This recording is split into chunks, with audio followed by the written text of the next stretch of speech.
বলেন তো, যেই মানুষটা 70-80 বছর হায়াত পেয়েছে, এই 70-80 বছরের হায়াতের জিন্দেগিতে তার হাত কোনোদিন কথা বলছে নাকি? কান কোনোদিন কথা বলছে? যুবক কত রাত গান শুনতে শুনতে কত রাত কাটায়া দিয়েছে, কান কোনোদিন বলে নাই আর গান শুনিস না, বহুত শুনছস। চোখ দিয়ে কত রাত মোবাইল দেখে দেখে কাটায়া দিয়েছে, কোনদিন এই চোখ বলে নাই বহুত হইছে আর দেখিস না। জবান দিয়ে কত বকা পচা কথা বলছে, জবান কোনদিন বলে নাই বহুত গুনাহ করছস আর করিস না, বলিস না। যারা 70-80 বছর সাথে থেকে একটা মুহূর্তের জন্য কথা বলে নাই, যখন তারা দেখবে ওই হাত পা চোখ কান কিয়ামতের দিন তার বিপক্ষে কথা বলতেছে, এই লোকটা হতবাক হয়ে যাবে, হতবাক হয়ে যাবে। সে এবার জিজ্ঞাসা করবে, ক্বালু লিজুলুদিহিম লিমা শাহিদতুম আলাইনা, এই চামড়া কেন আজকে তোমরা আমার বিপক্ষে সাক্ষী দাও, আমাদের বিপক্ষে সাক্ষী দাও। তার মানে সে কেমন যেন বলতে চায়, দুনিয়ায় তো কথাবার্তা বলতে পারতা না, আজকে কেমন করে কথা বলো আর আমাদের বিপক্ষে তুমি সাক্ষী দিচ্ছ। তার এই কথার জবাবে অঙ্গ প্রত্যঙ্গ জবাব দিবে, ক্বালু আনতাকানাল্লাহ, আজকে আমাদের কথা বলার ক্ষমতা যিনি দিয়েছেন তিনি কে? এভিডেন্স, দলিল, কর্মের সংরক্ষণ দরকার। আল্লাহ রাব্বুল আলামিন আমার আপনার কর্মের সবচাইতে বড় সংরক্ষক। শুধু তাই না, সাথে সাথে আল্লাহ তাআলা ওই যে সম্মানিত লেখক দ্বয় কাজ কি তাদের, আল্লাহ তাআলা বলেন, ইযিয়াতালাক্কাল মুতালাক্কিয়ানি আনিল ইয়ামিনি ওয়া আনিশ শিমালি কঈদ। আমাদের ডান কাঁধে একজন, বাম কাঁধে একজন ফেরেশতা বসা আছে। তাদের কাজ হলো, ডান কাঁধে যিনি বসা, আমরা যেই ভালো কাজগুলো করি তিনি ভালো কাজগুলো সংরক্ষণ করেন, লিখে রাখেন। বাম কাঁধে যিনি, তিনি আমাদের মন্দ কাজগুলো লিখে রাখেন। শুধু তাই না, আরো একজন ফেরেশতা আমাদের সাথে আছে, তার কাজ হলো গোটা হায়াতের জিন্দেগিতে আমি আপনি যত কথা বলি সব কথাগুলো ওই ফেরেশতা রেকর্ড করে রাখে।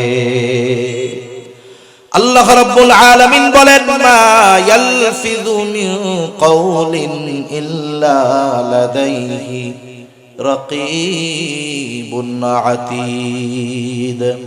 আল্লাহ তাআলা বলেন, সদা তৎপর একজন ফেরেশতা, মা ইয়ালফিযু মিন কাওল, মানুষ জবান দিয়ে যা নিক্ষেপ করে, অর্থাৎ যেই কথাগুলো বলে, সদা তৎপর একজন ফেরেশতা কথাগুলো সংরক্ষণ করে রাখে। এই সময় এসে বিজ্ঞান বলতেছে, বিজ্ঞানীরা বলতেছে, মানুষ যেই কথাগুলো বলে কথাগুলো ধ্বংস হয়ে যায় না। আমি আপনি যেই কথাগুলো বলি কথাগুলো ধ্বংস হয়ে যায় না, বরং যত কথা জীবনে বলেছি সব কথাগুলো বাতাসের মধ্যে ভেসে বেড়ায়। বিজ্ঞান এই কথা বলতেছে যে মানুষের সব কথাগুলো বাতাসের মধ্যে আছে। বলেন তো, কিয়ামতের দিন আল্লাহ তাআলা যদি বাতাসকে বলে, বাতাস, বখতিয়ার পাড়ার আব্দুর রহিম গোটা হায়াতের জিন্দেগিতে যত কথা বলছে সব কথাগুলো আমার সামনে হাজির করো, বলেন তো এই কাজটা আল্লাহ তাআলার জন্য শুধু সহজ নাকি অতি সহজ? আমি আপনাদের খেদমতে পবিত্র কোরআনুল কারীমের অন্যতম প্রসিদ্ধ একটি সূরা, সূরা মুদ্দাথির থেকে কয়েকটা আয়াত তিলাওয়াত করেছি। আল্লাহ তাআলার কাছে তৌফিক চাই, আল্লাহ সুবহানাহু ওয়া তাআলা অল্প সময়ের মধ্যে কিছু কথা আমাকে আপনাদের খেদমতে বলার সুযোগ করে দেন, যে কথাগুলো আমাদের সবার দুনিয়া এবং আখিরাতের জন্য কল্যাণকর হয়। সকলে বলি আমিন। সম্মানিত উপস্থিতি, এ দুনিয়াতে মানুষের মধ্যে হাজারো মত, হাজারো পথ আছে। যতই মত পথ থাকুক না কেন, যারা আল্লাহ সুবহানাহু ওয়া তাআলাকে বিশ্বাস করে তারা সকলে, আমরা সকলে এটা চাই যে পরকালে যেন আমাদের নাজাত হয়, আমরা যেন জান্নাত পাই, জাহান্নাম থেকে বাঁচতে পারি। ঠিক কিনা বলেন?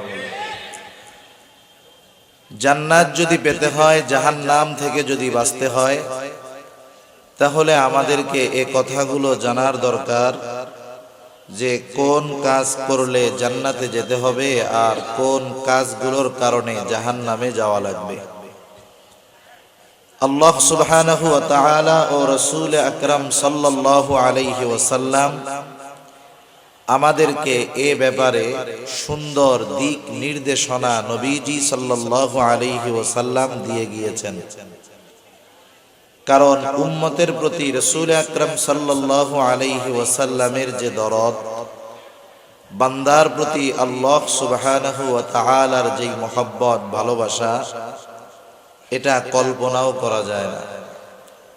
যদিও রাসূলুল্লাহ সাল্লাল্লাহু আলাইহি ওয়াসাল্লাম ১৫০০ বছর আগে উনি বলে গেছেন, আমার ভাইদের সাথে দেখা করতে মন চায়। সাহাবায়ে কেরাম জিজ্ঞাসা করলো, ইয়া রাসূলুল্লাহ, আমরা কি আপনার ভাই নই? নবীজি সাল্লাল্লাহু আলাইহি ওয়াসাল্লাম বলেন, তোমরা তো আমার সাথী সাহাবী, আর যারা আমার অনুপস্থিতিতে আমার উপরে বিশ্বাস করবে, আমাকে মহব্বত করবে, ভালোবাসবে, তারা আমার ভাই। সুবহানাল্লাহ। নবীজি সাল্লাল্লাহু আলাইহি ওয়াসাল্লাম রওজায়ে আতহারের মধ্যে শুয়ে শুয়ে এখনো উম্মতের জন্য পেরেশান, ঠিক কিনা বলেন? আমাদের আকীদা, রাসূল সাল্লাল্লাহু আলাইহি ওয়াসাল্লাম হলেন হায়াতুন নবী। কি নবী বলেন না? হায়াতুন নবী।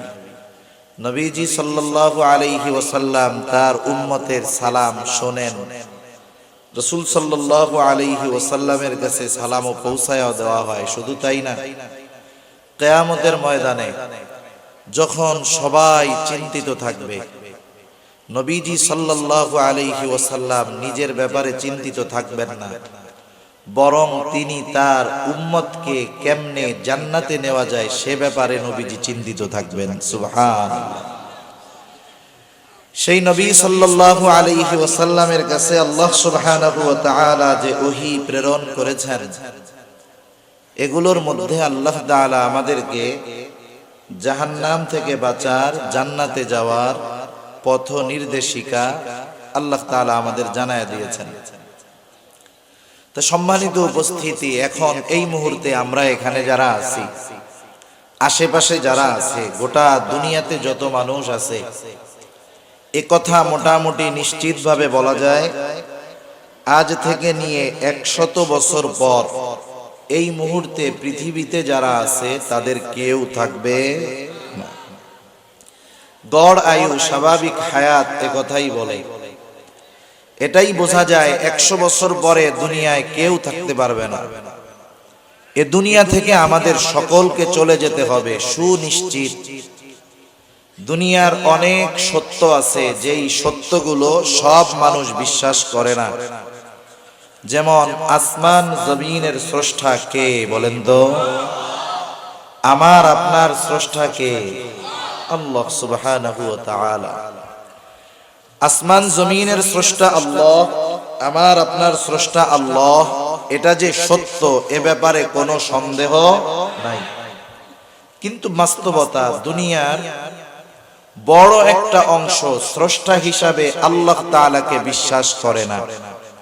যারা নাস্তিক, তারা স্রষ্টা বিশ্বাস করে না। তারা বলে এ পৃথিবী এমনিই হয়েছে, তারা বলে আমরা এমনিতেই মানুষ হয়েছি। শুধু তাই না, এমনি এমনি তো কোনো কিছু হয় না। যখন তারা যুক্তি তর্কে রেফারেন্সে পারে না, তখন চার্লস ডারউইনের একটি কুখ্যাত বক্তব্যকে সামনে এনে তারা বলতে চায়, এমনি যেহেতু কিছুই হয় না, আমরা মানুষ বানর থেকে পরিবর্তন বিবর্তনের মাধ্যমে মানুষ হয়েছি। নাউজুবিল্লাহ। মন গড়া একটা কথা তারা বলে দিল। তা আমার ওই দিকে যাওয়া উদ্দেশ্য নয়। মূল উদ্দেশ্য হলো এটা বোঝানো যে দুনিয়ার অনেক সত্য মানুষ বিশ্বাস করে না, তবে এমন একটা সত্য আছে যেই সত্যটাকে দুনিয়ার কেউ অবিশ্বাস করে না। সেই সত্যটার নাম হলো মউত, মৃত্যু। একজন মানুষ যদি সত্য অবিশ্বাস করে, এতে সত্যের দাম মূল্য কিছুই কমে যায় না। নাস্তিকেরা আল্লাহ তাআলাকে স্রষ্টা বলে বিশ্বাস না করলে আল্লাহ তাআলার শান মান কমে যাবে? কমবে না। কিন্তু দুনিয়ার সব মানুষ যেই সত্যটাকে বিশ্বাস করে সেটার নাম হলো মাউত, মরণ। কোরআনুল কারীমের মধ্যে ইয়াকিন শব্দ দ্বারা মৃত্যুকে বোঝানো হয়েছে। যেমন আমরা সাধারণত এই অঙ্গ প্রত্যঙ্গগুলো দ্বারা মানুষ তার কাজ সম্পাদন করে।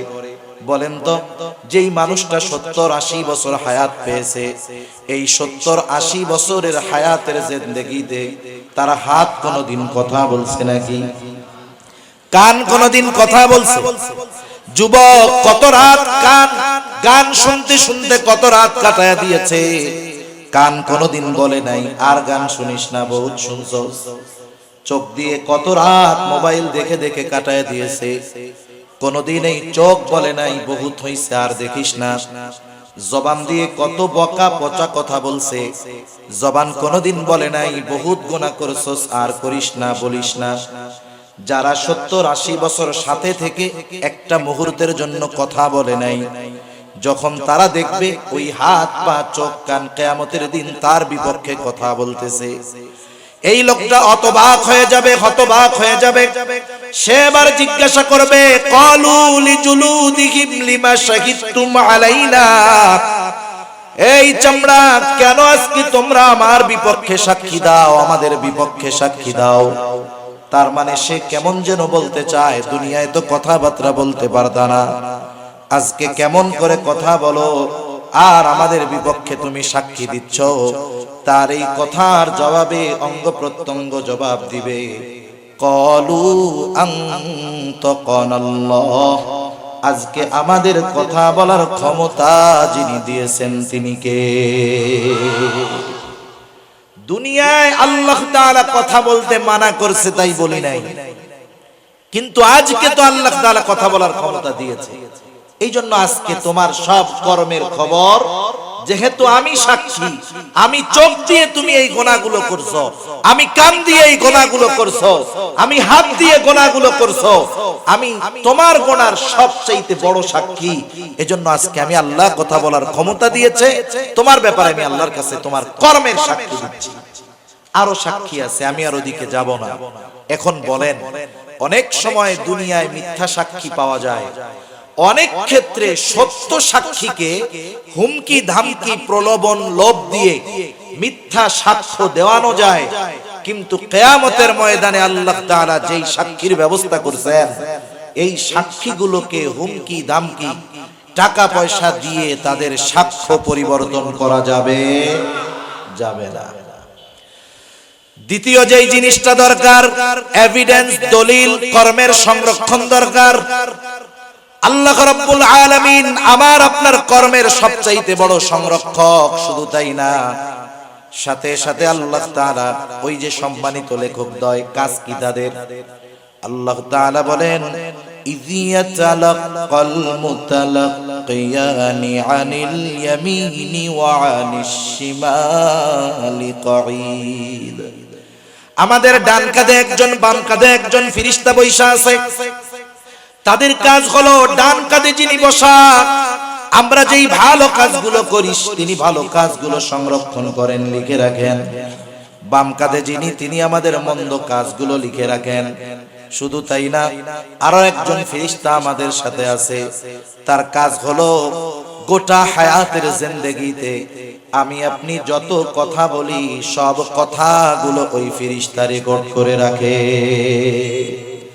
আল্লাহ রাব্বুল আলামিন বলেন, মা ইয়ালফিযু মিন কাওলিন ইল্লা লাদাইহি রাকীবুন আতীদ। আল্লাহ তাআলা বলেন, সদা তৎপর একজন ফেরেশতা, মা ইয়ালফিযু মিন কাওল, মানুষ জবান দিয়ে যা নিক্ষেপ করে, অর্থাৎ যেই কথাগুলো বলে, সদা তৎপর একজন ফেরেশতা কথাগুলো সংরক্ষণ করে রাখে। এই সময় এসে বিজ্ঞান বলতেছে, বিজ্ঞানীরা বলতেছে, মানুষ যেই কথাগুলো বলে কথাগুলো ধ্বংস হয়ে যায় না। আমি আপনি যেই কথাগুলো বলি কথাগুলো ধ্বংস হয়ে যায় না, বরং যত কথা জীবনে বলেছি সব কথাগুলো বাতাসের মধ্যে ভেসে বেড়ায়। বিজ্ঞান এই কথা বলতেছে যে মানুষের সব কথাগুলো বাতাসের মধ্যে আছে, বলেন তো কিয়ামতের দিন আল্লাহ তাআলা যদি বাতাসকে বলে বাতাস, বখতিয়ার পাড়ার আব্দুর রহিম গোটা হায়াতের জিন্দেগিতে যত কথা বলছে সব কথাগুলো আমার সামনে হাজির করো, বলেন তো এই কাজটা আল্লাহ তাআলার জন্য শুধু সহজ নাকি অতি সহজ? অতি অতি সহজ আল্লাহ তাআলার কাছে। এজন্য আমাদের কর্ম সংরক্ষণের ব্যবস্থাও আল্লাহ তাআলা রাখছেন। আমাদের সব কর্মগুলো ফাইল আকারে, কিতাব আকারে প্রস্তুত হয়ে যাচ্ছে। ওই যে ইয়াউমুল হাসর, যেই দিন আমাদের সকলকে একত্রিত করা হবে, সেই দিন প্রত্যেকের কর্মের আমলনামা, ফাইল, এভিডেন্স, দলিল প্রত্যেকের হাতে আল্লাহ তাআলা পৌঁছায় দিবেন। কেউ বা ওই আমলনামা ডান হাতে পাবে, কেউ বা বাম হাতে পাবে। ডান হাতে যারা পাবে তারা সফল, বাম হাতে যারা আমলনামা পাবে তারা ব্যর্থ। ডান হাতে যারা আমলনামা পাবে তারা কত আনন্দিত হবে। আল্লাহ তাআলা তাদের অভিব্যক্তি কেমন হবে? কোরআনুল কারীমে আল্লাহ তাআলা বলেন, ফাআম্মা মান উতিয়া কিতাবাহু বিয়ামিনি ফায়াকুলু হাউম ইকরাউ কিতাবিয়া ইন্নী যানানতু আন্নী মুলাকিন হিসাবিয়া। ডান হাতে যারা আমলনামা পাবে খুশিতে মানুষদেরকে বলবে, ফায়াকুলু হাউম ইকরাউ কিতাবিয়া, এই তো আমার কিতাব, এই তো আমার আমলনামা, তোমরা পড়ো, আমার আমলনামা পড়ো। সে তো আনন্দিত।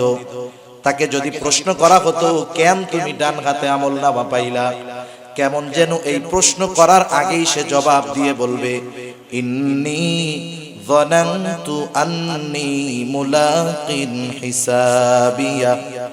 আমি ডান হাতে আমলনামা পাবার কারণ হলো আমি এই ব্যাপারে দৃঢ় ধারণা রাখতাম, দৃঢ় বিশ্বাস রাখতাম যে আমাকে আমার কর্মের হিসাবের মুখোমুখি হওয়া লাগবে। দুনিয়াতে যারা আখিরাতে দুনিয়ার কর্মের হিসাবের মুখোমুখি হওয়া লাগবে, এ বিশ্বাস দুনিয়াতে যার যত দৃঢ়, দুনিয়ার মধ্যে তার কর্ম, তার আমল তত সুন্দর। ঠিক কিনা বলেন? আরেকজন তো বাম হাতে আমলনামা পাবে, এমন নয় যে মনে চাইলেই ডান হাতে আমলনামা নেওয়া যায়, মন চাইলেই বাম হাতে নেওয়া যায়, তা না। বরং যে বাম হাতে আমলনামা পাবে তার বাম হাতটা বুক চিরে পেছন দিকে নেওয়া হবে, বাম হাতে আমলনামা দেওয়া হবে। সে বলবে, ওয়া আম্মা মান উতিয়া কিতাবাহু বিশিমালি ফায়াকুলু ইয়া লাইতানি লাম উতা কিতাবিয়া। বাম হাতে যে আমলনামা পাবে সে বলবে, ইয়া লাইতানি লাম উতা কিতাবিয়া, হায় দুর্ভোগ, আমি যদি আমার এই কিতাব, আমার এই আমলনামা না পাইতাম কতই না ভালো হতো। ওয়ালাম আদরি মা হিসাবিয়া, আমি যদি আমার হিসাব সম্পর্কে না জানতাম কতই না ভালো হতো। আফসোস করবে। সার কথা হলো, ডান হাতে যে আমলনামা পাবে সে জান্নাতি, বাম হাতে যে আমলনামা পাবে সে জাহান্নামী। আল্লাহ তাআলা কোরআনুল কারীমের মধ্যে এই কথাই বলেন, কুল্লু নাফসিন বিমা কাসাবাত রহিনা ইল্লা আসহাবাল ইয়ামিন। আল্লাহ রাব্বুল আলামিন বলেন, প্রত্যেকেই তার কর্মের কারণে আবদ্ধ থাকবে। মুফাসসিরিনে কেরাম বলেন, এখানে উদ্দেশ্য হলো যারা বাম হাতে আমলনামা পাবে, মন্দ কাজের কারণেই তো পাবে। তারা বাম হাতে আমলনামা যারা পাবে তারা তাদের মন্দ পাপ কর্মের কারণে জাহান্নামে আবদ্ধ থাকবে। ইল্লা আসহাবাল ইয়ামিন, তবে যারা ডান হাতে আমলনামা পেয়েছে তারা নয়, তারা তো ডান হাতে আমলনামা পেয়ে জান্নাতের বাসিন্দা হবে, জাহান্নামের নয়। এইবার ডান হাতে আমলনামা প্রাপ্ত যারা, তারা জান্নাতে যাবে। জান্নাতে যাওয়ার আগে প্রত্যেকটা মানুষ চিন্তায় বিভোর থাকবে। হাসরের ময়দানে নিজের সন্তান, মা বাবা, আত্মীয় স্বজন কাউকে সে চিনবে না, চিনতে চাইবে না, সবার থেকে পালায়া থাকবে। কিন্তু জান্নাতে যাওয়ার পর তো আর কোনো পেরেশান নাই, চিন্তা নাই, টেনশন নাই। জান্নাতে গিয়ে সে সবাইকে খুঁজবে, দুনিয়ায় যাদেরকে সে চিনত সবাইকে খুঁজবে। বলেন তো সবাইকে খুঁজলে সবাইকে কি জান্নাতে পাওয়া যাবে? যাবে না। তাফসীর ইবনে কাসীরের মধ্যে আসছে আল্লাহ তাআলা জান্নাতি আর জাহান্নামীদের মধ্যে দেখা এবং কথার ব্যবস্থা করে দিবে। জান্নাতি জাহান্নামীকে দেখবে, জাহান্নামী জান্নাতীকে দেখবে। জান্নাতি যখন জাহান্নামের দিকে তাকায় দেখবে দুনিয়ায় তার পরিচিত বন্ধু বান্ধব আত্মীয় স্বজন জাহান্নামের শাস্তি ভোগ করতেছে, সে তখন আল্লাহ তাআলার দরবারে তার কৃতজ্ঞতার মাত্রা বাড়ায় দিবে। সে বলবে, আল্লাহ দুনিয়ায় তো আমি ওদের সাথেই চলতাম, একসাথেই চলাফেরা করতাম, আজকে যদি আপনি আমার প্রতি দয়া না করতেন তাহলে আমাকেও হয়তো তাদের সাথে জাহান্নামে থাকা লাগতো। সে আল্লাহ তাআলার প্রতি কৃতজ্ঞতার মাত্রা বাড়ায়া দিবে। এইবার জাহান্নামীও জান্নাতের মধ্যে তাকায়া দেখবে যে তার বন্ধু বান্ধব আত্মীয় স্বজন প্রিয়জন একসাথে দুনিয়ায় চলতো, তারা জান্নাতের নাজ নেয়ামত ভোগ করতেছে আর সে জাহান্নামের মধ্যে কষ্ট ভোগ করতেছে। এই দৃশ্য দেখবার পর তার আফসোস হবে, আফসোস। কারণ দুনিয়ায় একসাথে চলে, বন্ধু বান্ধব আছে, একই মাটি খেলে, একই সাথে চলাফেরা করে, কিন্তু কিছু বন্ধু একটু ব্যতিক্রম। একসাথে মাঠের মধ্যে খেলাধুলা করতেছে, নামাজের সময় হলো, ওই বন্ধুদের মধ্য থেকে দুই একজন বলে, বন্ধুরা চলো নামাজ পড়ে আসি, এরপরে বাকি খেলা খেলা যাবে। এইবার যখন ওই দুইজন নামাজ পড়তে যাইতে চায়, বন্ধুদের মধ্য থেকে আর কয়েকজন বলে, বুজুর্গ হয়ে গেছে, তুমি যাও আমরা পরে যামুনে। বলে না এরকম? বলে। মনে করে বখতিয়ারপাড়া এলাকার যুবকেরা তো আলহামদুলিল্লাহ অনেক ভালো। আজকে তো 14ই ফেব্রুয়ারি, সারা দেশব্যাপী কত গুনাহ সংগঠিত হচ্ছে আল্লাহ তাআলা ভালো জানে। আসলে কি জানেন, কোন আযাব দেখার পর যখন পাপের মাত্রা বাড়ে বুঝবেন ওই আযাব আরো তীব্র হয়ে ওই পাপীদের উপরে আসার সম্ভাবনা আছে। আফসোসের ব্যাপার, সম্প্রতি সময় আমরা দেখলাম তুরস্কের এক ভূমিকম্পে, কয়েক সেকেন্ডের ভূমিকম্পে তছনছ হয়ে গেছে তুরস্ক। এরপরেও আমাদের মধ্যে অনুশোচনা বোধ জাগে না যে পাপের কারণে ওই ধরনের শাস্তি আসে। জমিনে আল্লাহ জালজালা বাড়ায় দেয়, জমিনে কম্পন বেড়ে যায়, অথচ এর পরেও আমাদের কিছু মানুষ যত আযাব দেখে কেমন যেন তাদের অবাধ্যতার মাত্রা আরো বেড়ে যায়।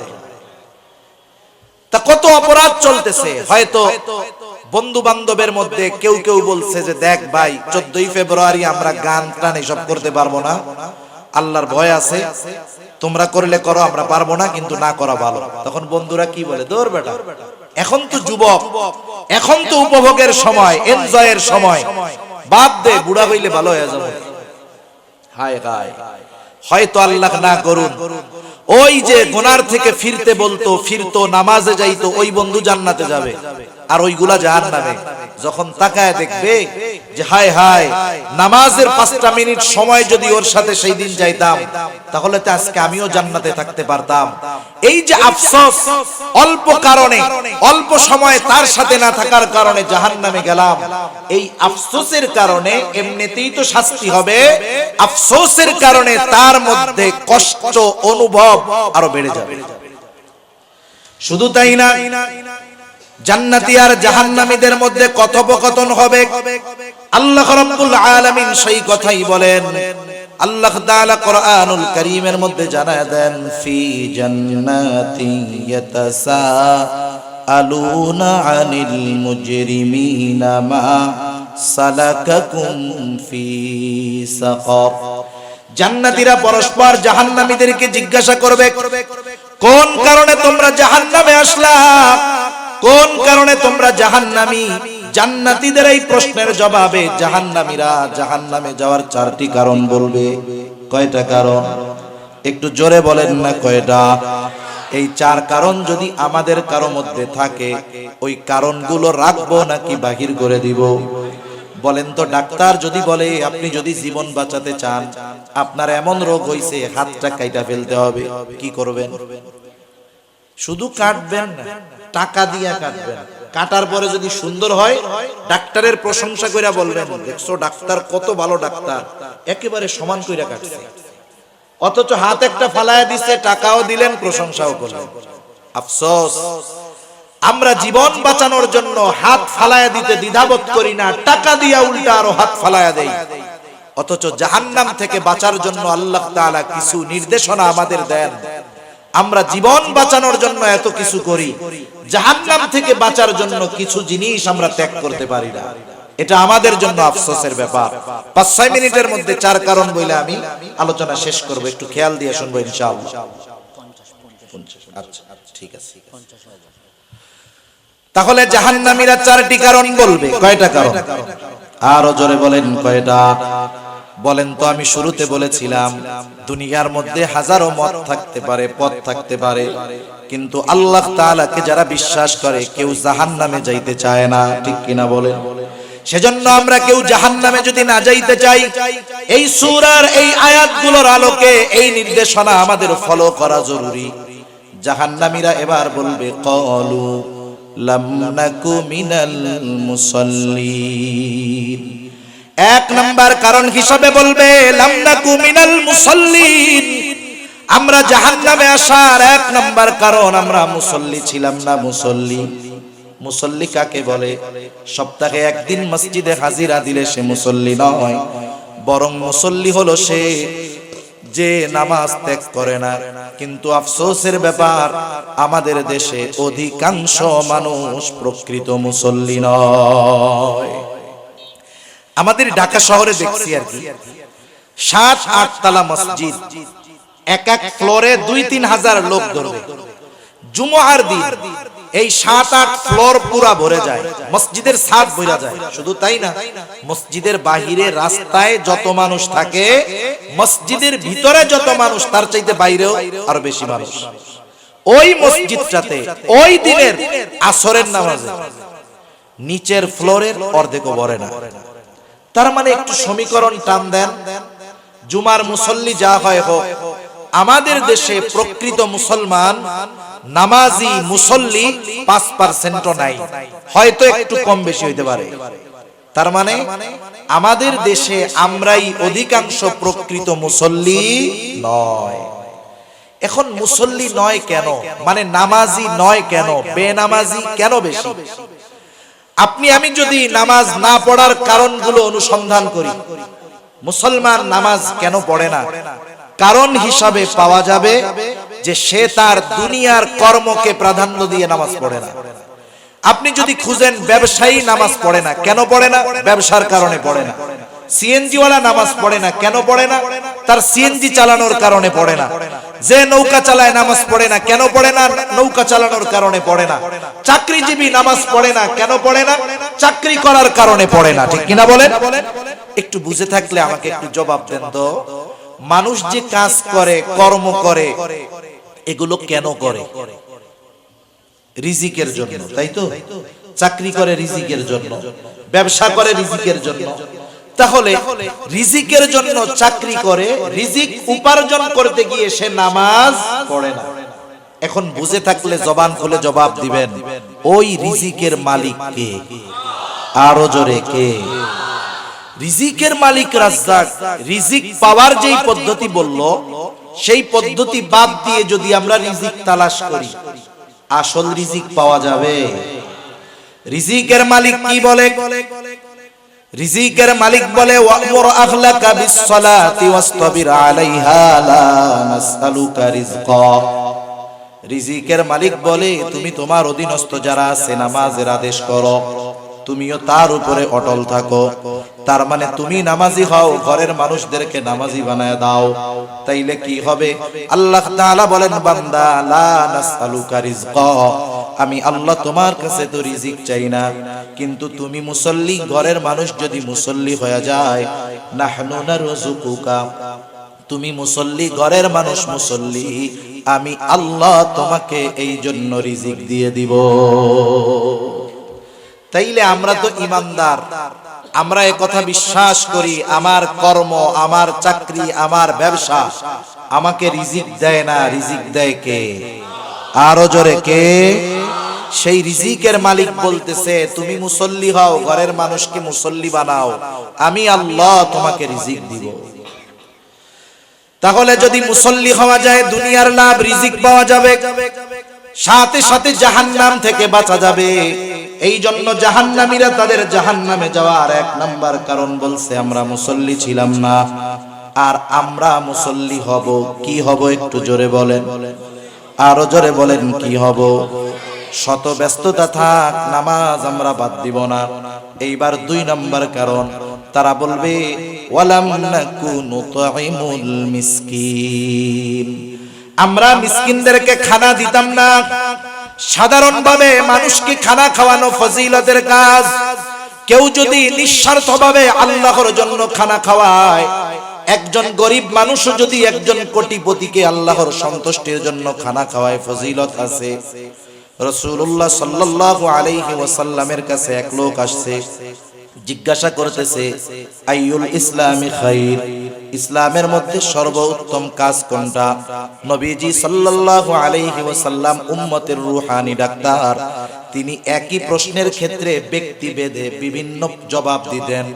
এই ব্যক্তির এই প্রশ্নের জবাবে নবীজি বললেন তুতাইমুত তাআম ওয়া তাকরাউস সালাম আলা মান আরাফতা ওয়া মান লাম তারিফ, তুমি মানুষকে খানা খাওয়াও আর পরিচিত অপরিচিত সবাইকে বেশি বেশি সালাম দাও।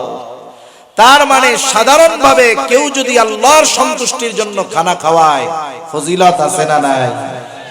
এখন যদি এই খাবারটা একজন মিসকিনকে খাওয়ায়, নিঃস্ব, যার কোনো কিছু নাই, তাহলে ফজিলত বেশি না কম? কত বেশি? 1 নাম্বার, মিসকিনদের খানা খাওয়ানো মুমিনের কাজ, মিসকিনদের খানা না দেওয়া কাফেরদের কাজ। আল্লাহ তাআলা কোরআনুল কারীমের মধ্যে ছোট্ট একটা সূরা, সূরা মাউনের মধ্যে কাফেরদের কয়েকটা ত্রুটির কথা বর্ণনা করেন। এর মধ্যে একটা দোষ, একটা ত্রুটি হলো ওয়ালা ইয়াহুদ্দু আলা তুআমিল মিসকিন, কাফেররা মিসকিনদের খাবার দেয় না, আর মুমিন আমরা মিসকিনদের খাবার দিব। মিসকিনদের খানা দিলে ফজিলত কি? আমি যদি নিজে খানা দেই, অপরকে যদি খানা খাওয়াইতে বলি, এতে লাভ কি? যারা বলে না তাদের ক্ষতি কি? সূরা ফজরের মধ্যে আল্লাহ সুবহানাহু ওয়া তাআলা মানুষের রিজিক সংকীর্ণতার 4টি কারণ বর্ণনা করেছেন। 4 কারণের মধ্যে একটা কারণ ওয়ালা তাহাদুনা আলা তুআমিল মিসকিন। অর্থটা এইরকম যে তোমরা নিজেরাও তো মিসকিনদের খানা দাও না, সাথে সাথে অপরকে খানা দিতে তোমরা উৎসাহ প্রদান করো না। তাহলে যারা মিসকিনদের খানা দেয় না, অপরকে উৎসাহ দেয় না, দুনিয়ায় তারা রিজিক সংকীর্ণতার মুখোমুখি হয়। আর যারা মিসকিনদের খানা দেয়, তাদের রিজিক প্রশস্ত বানায়া দেন কে? সাথে সাথে ওই মিসকিন যদি আমার আপনার প্রতিবেশী হয়, তাইলে ওই প্রতিবেশী অভুক্ত মিসকিনকে খানা দেওয়া শুধু ফজিলতের কাজ নয়, ঈমানি দায়িত্ব। কারণ রাসূলুল্লাহ সাল্লাল্লাহু আলাইহি ওয়াসাল্লাম বলেন লাইসাল মুমিন আল্লাযী ইয়াশবাউ, ওই ব্যক্তি মুমিন নয় যে পেট পুরে খায় আর তার প্রতিবেশী তার পাশে অভুক্ত কাটায়। সেজন্য এই যে রমাদান মাস আসতেছে, রোজার মাস, অনেকে হয়তো আমরা প্ল্যানিং করতেছি এখন থেকে অনেক কিছু। এই পরিকল্পনা যেন শুধু আমার পরিবার এবং আমাকে কেন্দ্রিক না হয়, আমার আশেপাশে যারা গরিব অসহায় আছে আমি তাদেরকেও আমার এই পরিকল্পনার মধ্যে শরীক রাখবো ইনশাআল্লাহ। রাখা যাবে না? আমি 10 কেজি খেজুর নিজের জন্য কিনছি, আমার প্রতিবেশীর হাফ কেজি কিনে দিলে সে খুশি হবে। আমার অ্যাবিলিটি যদি থাকে একটু চনা কিনে দিলাম, কিছু টাকা দিলাম যে মন যা চাই কিনো, পরিবারকে কিনে দিও, এটা ঈমান সম্পৃক্ত বিষয়। তাহলে জাহান্নামীরা জাহান্নামে যাওয়ার দ্বিতীয় কারণ যে তারা মিসকিনদের খানা দিত না, আমরা দিব। তৃতীয় কারণ ওয়া কুন্না নাখুদু মাআল খাইদিন, আমরা অনর্থক মজলিসে যারা মগ্ন থাকতো তাদের সাথে গিয়ে বসতাম। অনর্থক মজলিস জাহান্নামে যাওয়ার কারণ হবে। এখন আমরা কোন ধরনের মজলিসে বসবো, কোন ধরনের মজলিসে বসবো না, এর সুন্দর একটা নীতিমালা আছে। বুজুর্গানে দিন বলেন তোমরা ওই ধরনের মজলিস পরিহার করো, ওই ধরনের মজলিসে বসবা না যেই মজলিসের মধ্যে দুনিয়া এবং আখিরাত এই 2 জাহানের কোনো কল্যাণ নাই। অমন মজলিস থেকে তোমরা বেঁচে থাকো। মনে করেন এমন মজলিস যেখানে দুনিয়ার কল্যাণ আছে, বৈধ কল্যাণ, এটাও ভালো। আর যদি দ্বীনি মজলিস হয়, এই যে বসছেন দ্বীনি মজলিস, এই ধরনের দ্বীনি মজলিস যদি হয় তাইলে তো ভালোর উপরেও ভালো। এই মজলিসগুলোর দ্বারা দুনিয়ারও উপকার, আখিরাতেরও উপকার। এর বাইরে যত মজলিস হয় আমাদের অঞ্চলগুলোতে, চায়ের দোকানগুলো অনর্থক মজলিসের এক একটা ফ্যাক্টরি, কারখানা, যেখানে বসে অনেক অনর্থক কথা হয়। ওই ধরনের মজলিস থেকে বাঁচবো। 4 নাম্বার, কিয়ামতের প্রতি আমরা দৃঢ় বিশ্বাস রাখবো। এই 4টা বিষয় যদি অর্জন করতে পারি, আশা করা যায় জাহান্নাম থেকে বাঁচা যাবে। আল্লাহ সুবহানাহু ওয়া তাআলা জাহান্নামীরা এই সূরার আলোকে যেই 4 কারণে জাহান্নামী, এই কারণগুলো থেকে আমাদের বেঁচে থাকার তৌফিক আল্লাহ দান করুন। সকলে বলি আমিন। ওয়া আখিরু দাওয়ানা আলহামদুলিল্লাহি রাব্বিল আলামিন।